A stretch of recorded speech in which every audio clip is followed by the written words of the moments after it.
Hey everybody, how you doing? Really appreciate everybody being here. Make this, thank God, for Bitcoin conference such a success. We have to enter in a little dirty word as part of your programming today, which is Bitcoin in American politics, although it seems like it might be the biggest mover of what's happening in Bitcoin lately. So I'm going to have my panelists introduce themselves, open up with just a few general questions, try to get a landscape of all of the different moving parts that are happening, both at the federal and state level in the United States, and also from a foreign country, Switzerland, not Sweden. So with that, Chris, we'll go down the line from here. Thanks, Jason. I'm Chris Land, General Counsel to U.S. Senator Cynthia Lummis. My name is Samuel Kullman. I grew up in Mongolia as a missionary kid, and I'm active in politics in Switzerland, member of the Cantonal Parliament of Bern. Dennis Porter. I'm the CEO and co-founder of Satoshi Action Fund. My name is Adam Ortov. I'm the U.S. and International Business Development Manager for a company called Upstream Data. All right, so we're going to dive right in here. We only have a limited amount of time. Chris, I'd like to start with you. You know, you're advising Senator Lummis, meeting her in just a little bit. She's going to be here at the Bitcoin conference. We heard from Fox News that there is going to be a new bill introduced about the strategic Bitcoin reserve. Could you explain what that would be about and perhaps a little context as to what exactly would a Bitcoin strategic reserve do? Is it something that would like peg against the US dollar, or we would hold it almost like the strategic petroleum reserve? And any preview maybe of sort of the policy behind it? Thanks, Jason. Thanks for having me on the panel.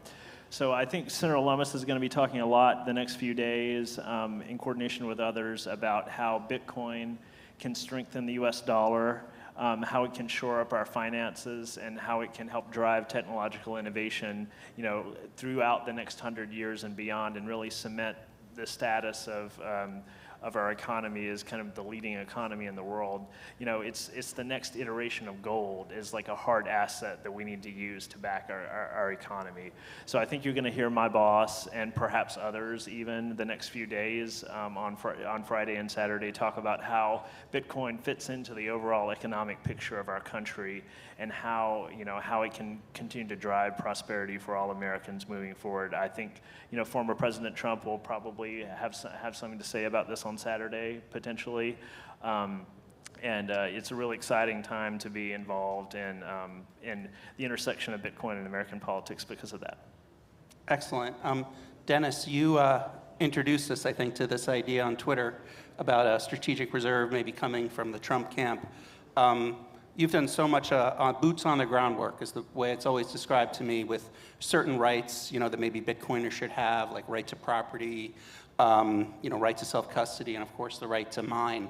Could you tell us a little bit about the work you're doing and where you see it fitting into sort of the federal strategy of maybe having a federal, you know, reserve of Bitcoin? Yeah, absolutely. You know, for me, at the end of the day, I think every single person, every group, every company, every business, every city, every state, and every country should have a Bitcoin strategic reserve. And I absolutely believe the United States should be leading the world on that type of effort. And so I couldn't be more excited about the potential, according to Fox News, Bill, and also the potential, according to some of the folks that I was talking to, for Trump to come out and endorse that type of policy. I think it's a bold move, it's an exciting move, and it's something that, you know, we only have a limited amount of time to be able to take advantage of. Eventually, other countries, other jurisdictions are going to figure out Bitcoin, and they're going to realize that they need to be the first ones to act. Clearly, El Salvador leading the entire world on this type of effort, but I think the United States should be right there as, you know, one of the G6, G7 countries, being the first to be able to adopt a Bitcoin strategic reserve. And I think that we need to absolutely end the auctioning of the U.S. Marshals 210,000 Bitcoin. We already hold 210,000 Bitcoin right now in the United States. We need to end those auctions and convert that immediately to a Bitcoin strategic reserve. Amen. Additionally, the work at Satoshi Action, we're working to pass Bitcoin rights like self-custody, the right to self-custody, the right to mine. And we're very excited that those policy ideas were also recently adopted by the GOP party platform. But it's not good enough for one party to be able to adopt these pieces of policy. We need both parties and the entire country to be on board with Bitcoin. So we will be working actively in 2025 to get our very first deeply blue, deeply progressive state to actually protect these rights as well. Just like the cannabis industry started in the red states, we're starting, in the blue states, we're starting in the red states, and we're going to be moving it across the entire country. So really excited to be a part of that movement. And thank you to Chris for all of his work that he has done, and the Lummis' office for leading this stuff, even in the early days in Wyoming at the state level as well. I mean, you guys have just been absolute trailblazers. Awesome, thanks, Dennis. And then I want to go to, at the end of the panel, Adam O., and then back to an international perspective. But Adam, you and I were chatting just a little bit backstage about some of the opportunities or policies that could be helpful for Bitcoin here in the US. And we're talking a little bit about sort of the mineral rights, what a landowner has, and what someone expects if, let's say, they buy a property and there's something that's going to be quote unquote mined on that. Could you elaborate a little bit how you think that might help, since you're right from the Bitcoin mining community itself? Yeah, I think, Dennis, you made a great point along the lines of, education and getting both red and blue states. I would say that, turn them all into orange states is maybe the goal, right? Because there's a really big opportunity here to make bad mistakes and disincentivize appropriate behavior. Bitcoin's a commodity. Bitcoin's a resource. It's a global natural resource. Much like we have a strategic petroleum reserve, I think as a social good, as something that the state can do to protect itself and its citizenry is to embrace it. We have a lot of natural resources here in the United States. We're well endowed. And there's a lot of language around mineral rights. I mean, the United States is, from what I understand, one of the only places on Earth where if you own a piece of land, you actually don't just own the land, you own all the minerals to the core of the Earth. And there's language around, best effort in producing those minerals, making sure the landowners are compensated appropriately.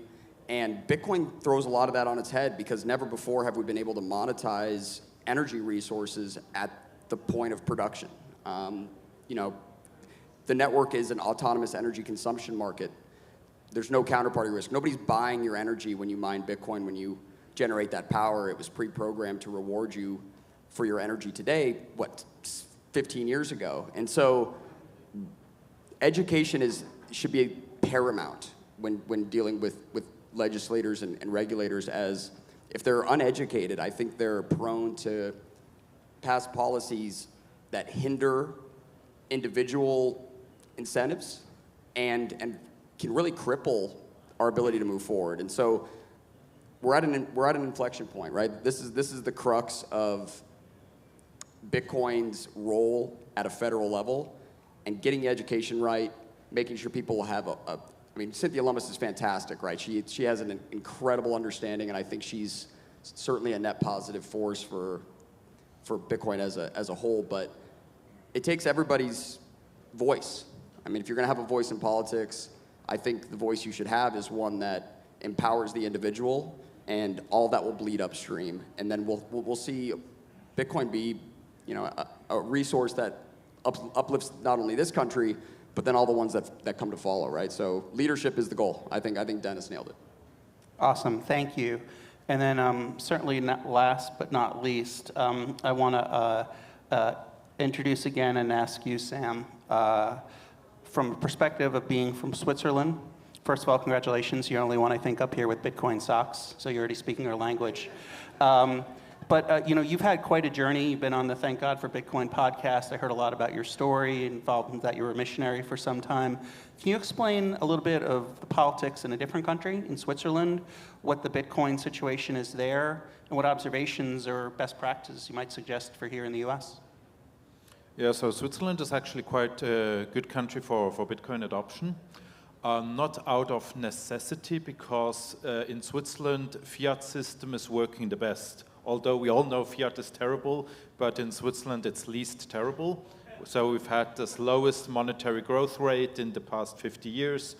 And so things are not that bad, but still, of course, we also need Bitcoin, and we don't want to be left behind, and I want to make sure of that. But we have quite good innovation with kind of distributed ledger technology law that we have. Canton Zug, one of our regions, is famous for having innovative regulations, or being a place where there are many crypto companies. But we also call it the shitcoin valley. So yeah, it's not the best example. But there's Lugano, which is in the Italian-speaking part of Switzerland, where there's really great things going on, and people wanting to make that town the Bitcoin city in Europe. And things are really going well. About 300 businesses that are accepting Bitcoin payments right now. And I myself, I'm actually working on, together with a team, launching a popular initiative, which is an instrument of direct democracy. So we want to change or put forth an amendment to the Swiss Constitution to a referendum vote, and we want to change the constitution that says that our national bank, the Swiss National Bank, holds reserves in gold, which is already how it is written in the constitution, and we want to add 2 words. Now make an educated guess which ones. And Bitcoin, yes. Right, great. Chris, we've already heard some congratulations to Senator Lummis's office. I think for Senator Lummis, it's definitely not going to be her first Bitcoin conference. I know she's been committed to coming here. She's brought family here. You know, she believes. She's a believer. And it wasn't until this moment, like 2 seconds ago, that I just realized his office released orange paper series. And there's all kind of colors of papers in DC, like white papers, I don't know, you name it. And it just hit me why he probably called it an orange paper, so I get the reward for figuring that out last. But can you explain a little bit of the first in a series of orange papers, some of the work you've done and Senator Lummis talked about in terms of Bitcoin mining? And then I kind of want to turn to some of the advocacy work Dennis has done, and then Adam, sort of what this would mean as far as this interest in the Biden administration of potentially taxing Bitcoin miners at a very high level. Thanks, Jason. Yeah, Senator Lummis released an orange paper this week, and orange paper, white paper, the same thing. It was kind of a tongue-in-cheek thing that Senator Lummis came up with. It's quite creative. But she was very concerned when the Biden administration's budget proposal came out, and it had a 30% excise tax on Bitcoin mining. So we wanted to talk about all the potential good and utility that Bitcoin mining has, not only to the economy and helping to produce wealth for Americans, but balancing the load in the energy sector, making sure like we have on-demand, reliable energy when we need it, because it can be scaled up and scaled down very quickly.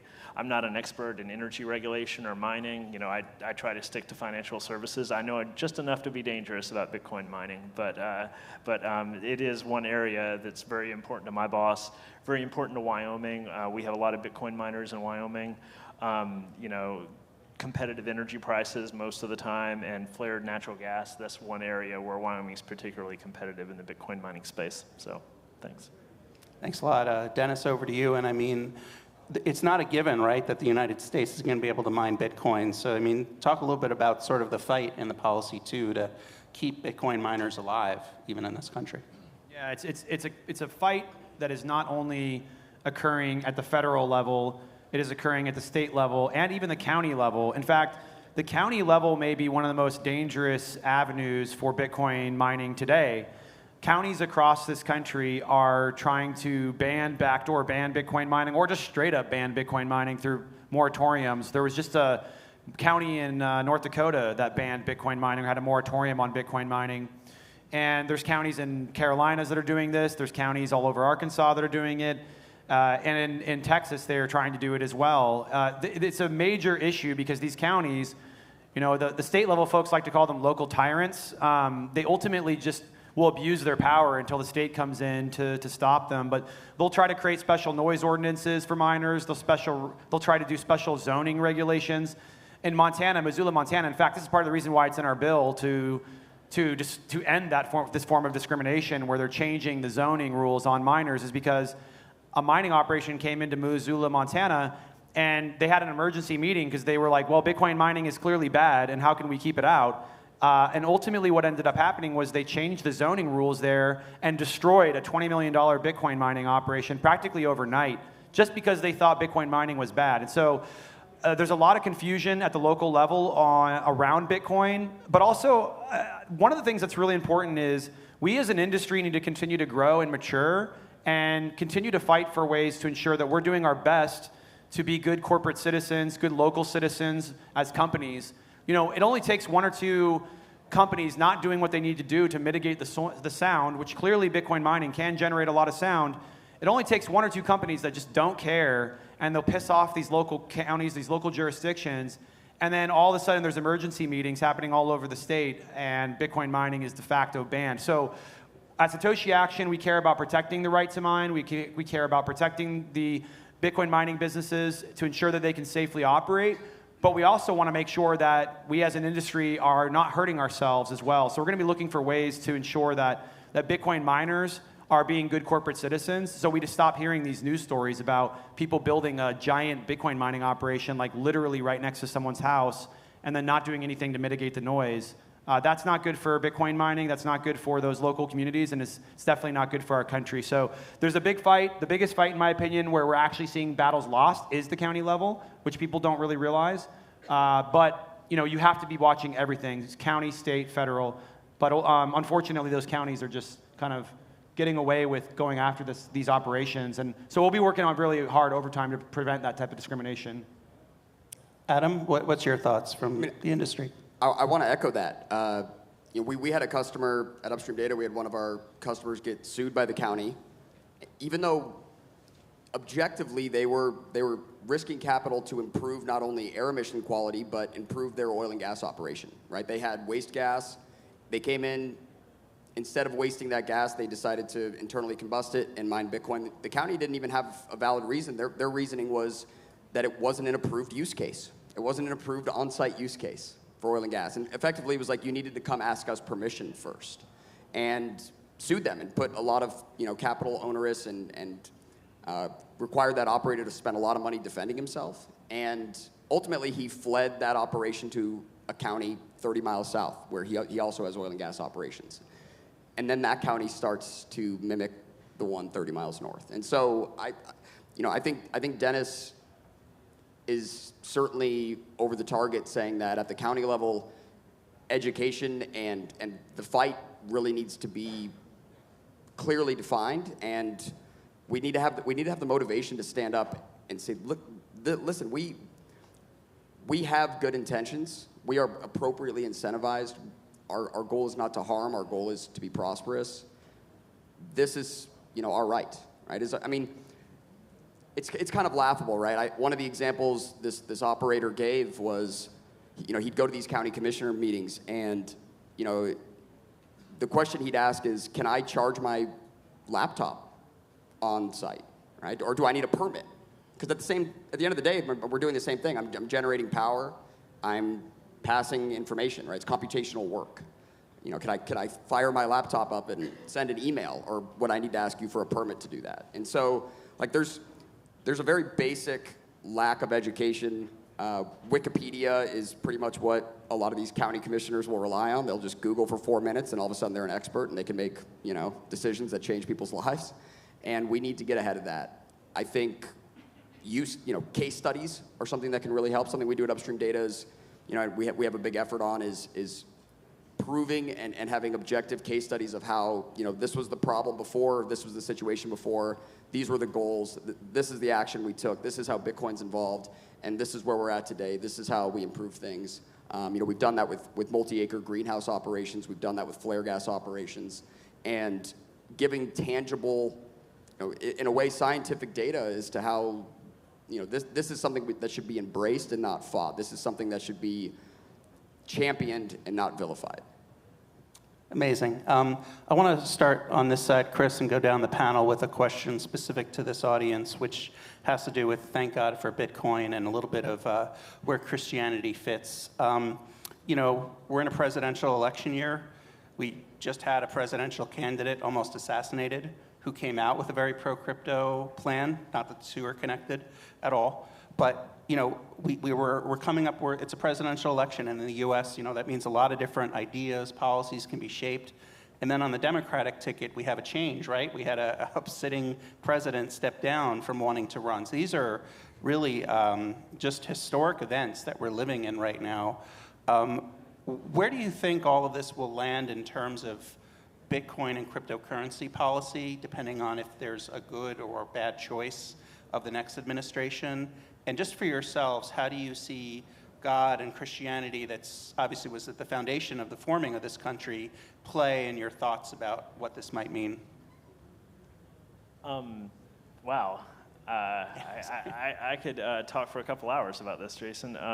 So it's, on the policy point, you know, there's a critical mass emerging around common sense Bitcoin policy in Washington, D.C., you know, protecting self-custody, making sure minors aren't discriminated against by the EPA or other federal agencies.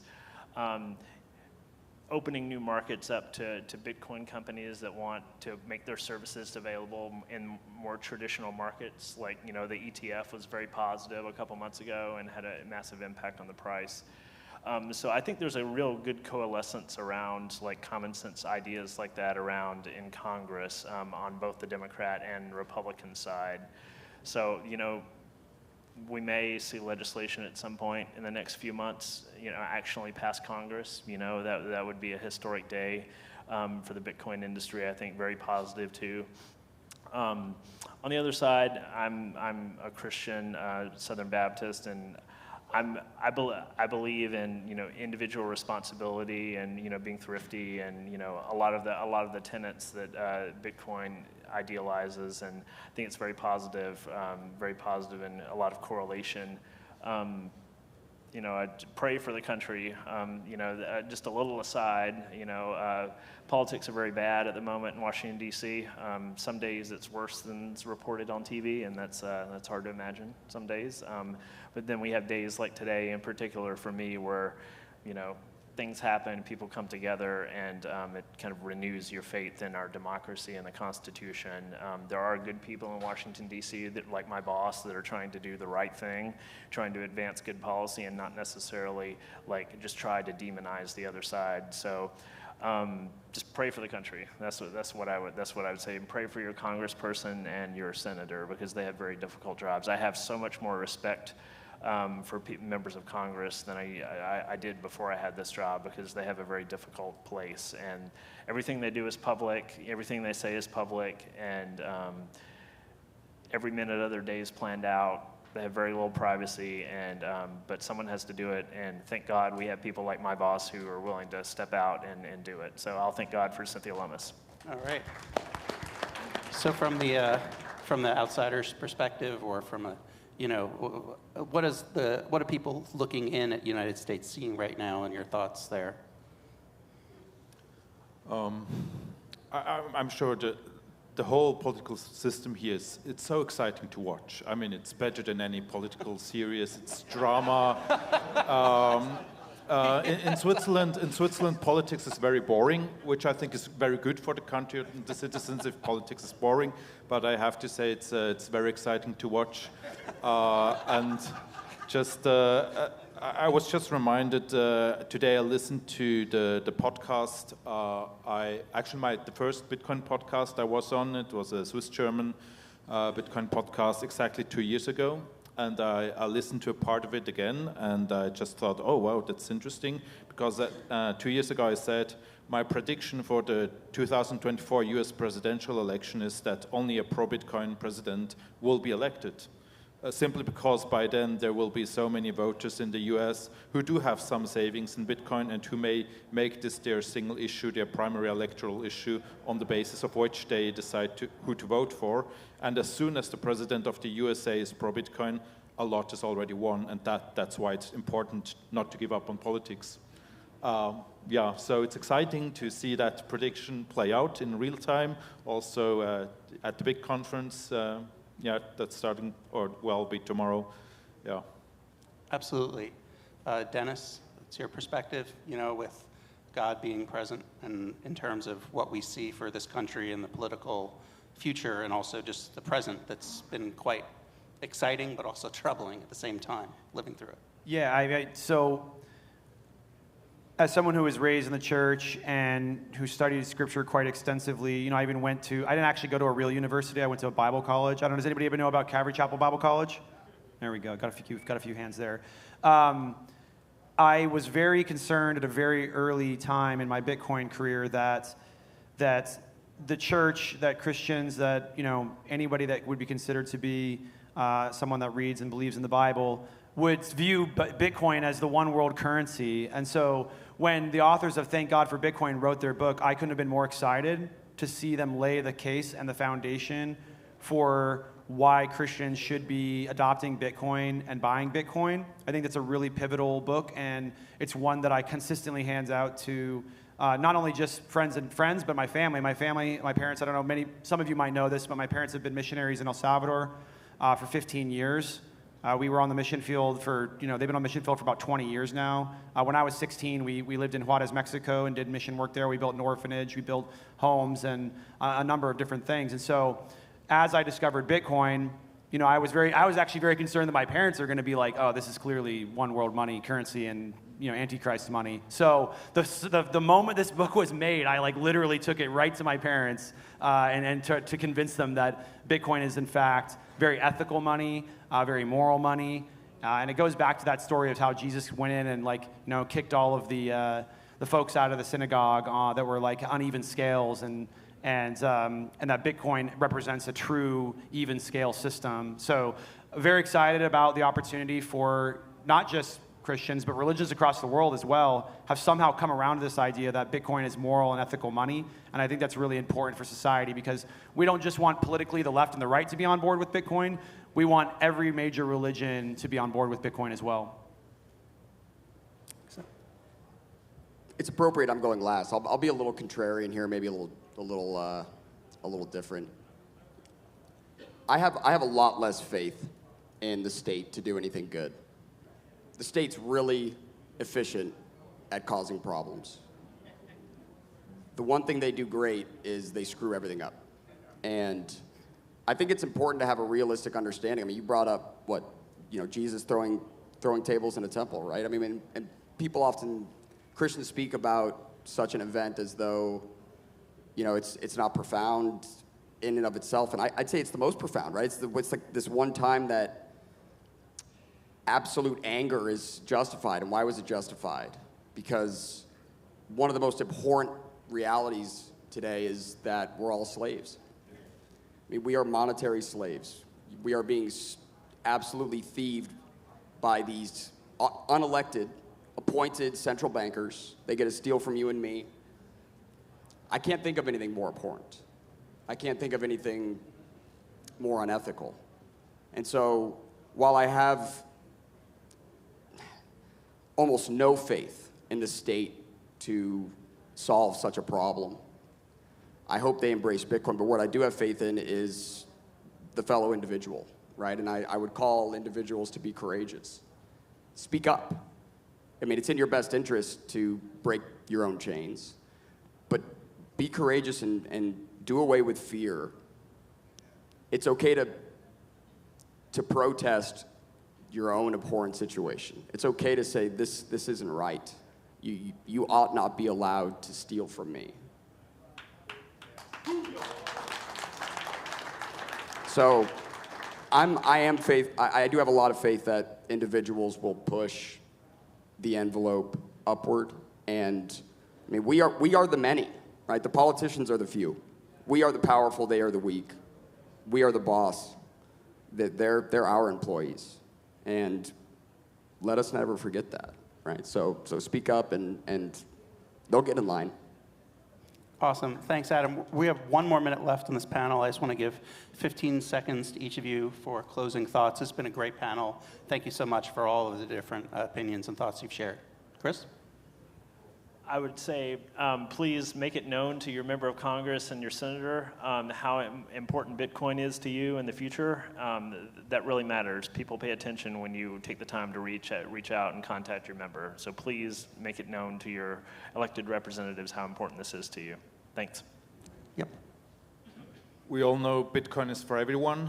Also those who do not agree with us at all, do not have the same ideology. So I believe it's really important that the right people take this opportunity, are early enough in Bitcoin. Orange pull your friends, especially your Christian brothers and sisters, to help them make a change in this world. One thing first, it's kind of a continuation of Adam and Chris. It's just, you got to be active. You got to tell your lawmakers that you support these types of policy initiatives. If you want your country to lead on Bitcoin, if you want to be more like El Salvador, you have to become politically engaged. And that can mean anything from just writing a letter to showing up and having a meeting, to supporting groups that are getting out there and fighting, to meeting with the Senator Lummis' team and helping to advocate for the work that they're doing. There's a number of different ways that you can help push the envelope forward, but ultimately lawmakers, they are beholden to the voters, and they react to their own constituents. So if you are a constituent, you should write a letter to your elected official and let them know that you support Bitcoin. It does make an impact all the time. When we have bills that come to the State House, and even at the federal level, I'm sure Chris can attest to this, the lawmakers are like, all right, how many letters did we get about this issue? And if they didn't get any letters, they're going to be like, well, I guess they don't care. It's literally a thing that happens every day. So write those letters at bare minimum. In fact, we'll probably be doing another letter writing campaign soon. So if you go to satoshiaction.io, we have a volunteer page there, and you can sign up to be able to participate in some of those letter writing campaigns that we make really simple for folks. Adam? Yeah, I guess closing thoughts, all I would say is, don't feel like you need to ask permission to be free, right? Demand it. And this is something that will actually impact, your own future and those of your heirs, your offspring. Don't ask permission to thrive. Demand the freedom to thrive. And I think we'll find that we have the power to actually move the needle, to move the world. Representatives are just that, right? They're there to represent what we feel, what we think, what we demand. This is not up for debate, right? Freedom is not up for debate. Let us not debate it. Let us demand it. Great. Big round of applause for the panel. Thank you all so much.